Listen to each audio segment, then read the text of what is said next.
What's good, everybody? It's your man DL Saint.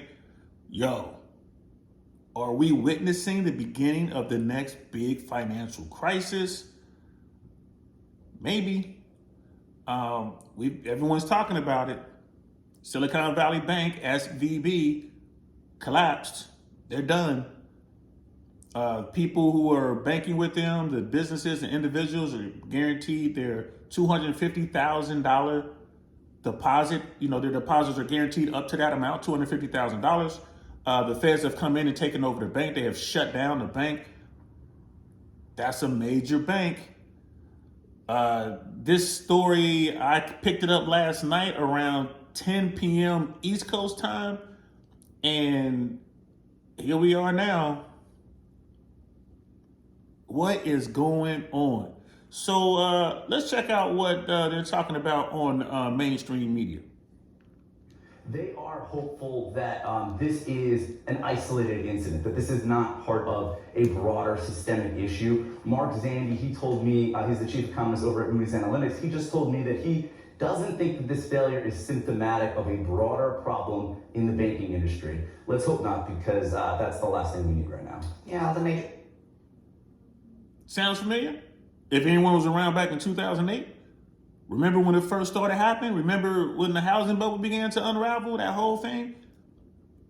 What were the experts saying?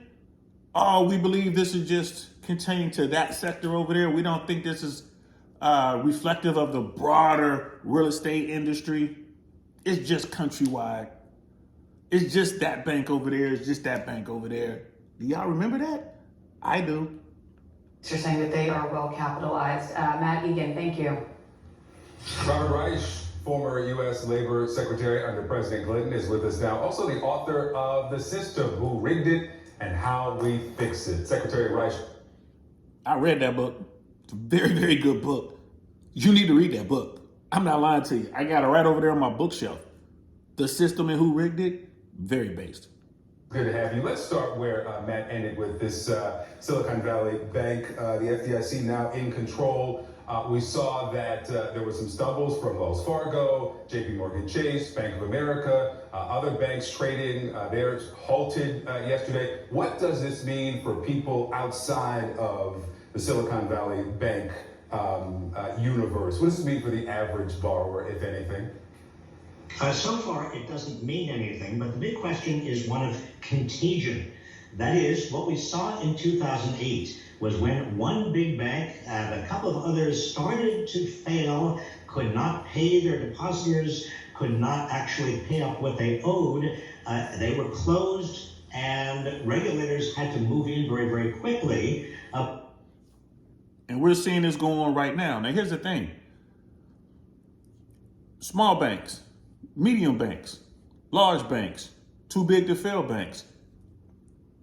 They all do the same thing with their numbers. They do the same shell game with their numbers. When they do these reportings, they report all these big dollars, billions and billions. We're well capitalized. We have billions and billions of dollars. But the way that they're doing it, they're counting on money that they don't have. They're talking about money that they will have. But they're not talking about the money that they have right now. Our whole banking system is based on faith.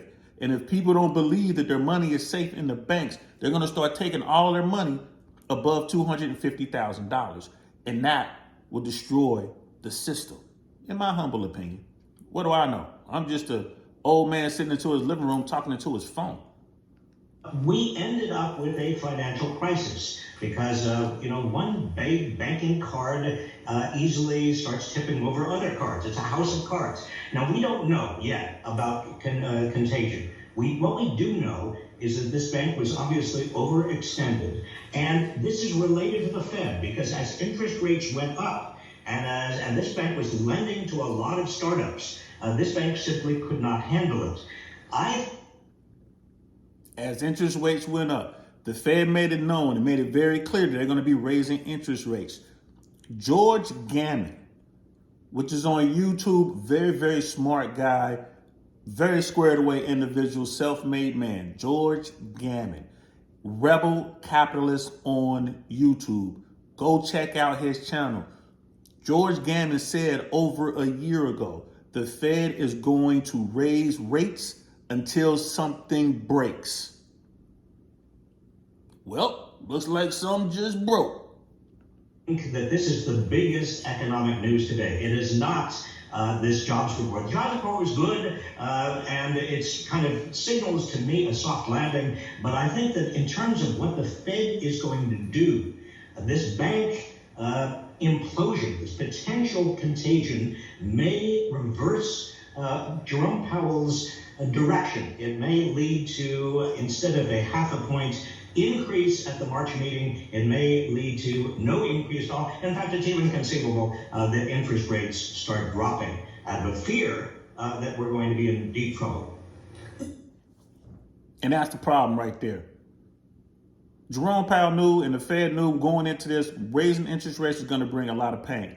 But they also understand that if they stick to it, that the pain will be short-lived. But if they try to turn the ship now, and again, I'm no expert, I'm just a regular dude. If they try to turn the ship now, all the pain that we have felt at the bottom will be for naught. Because there's going to be even more pain for a longer period of time. The Fed has one trick. It's to lower interest rates. Remember, y'all, interest rates were down to 1%, almost down to zero, basically. They have to raise interest rates. They got to get interest rates as high as they possibly can so they can go back to using their one trick, which is lowering interest rates. They have to get inflation under control. We can't just print money. So everyone right now is thinking, bailout, bailout. The government's going to bail out these banks. Trust me. Silicon Valley, that bank is not the only bank that's in trouble right now. People are saying, oh, the big banks, what did they just say? All the big banks are fine. Really? Y'all need to have a look at Bank of America's books. If you really believe that, they fine. Bro, I got a bridge to nowhere I would like to sell you. I'll give you a good price. America, this might be a problem. Yo, that's all I got for now. I'll be back pretty soon. I'm staying on top of this, bro, because this is changing minute to minute. Yo, check out George Gammon, the rebel capitalist. He talked about this over a year ago. The Fed is going to raise rates until something breaks. Looks like something just broke, right? And there's one last thing I want to tell you. There's not going to be a bailout this time, people. Government's not going to do it. There's going to be a bail-in. If you don't know what that is, look it up. Bank bail-in.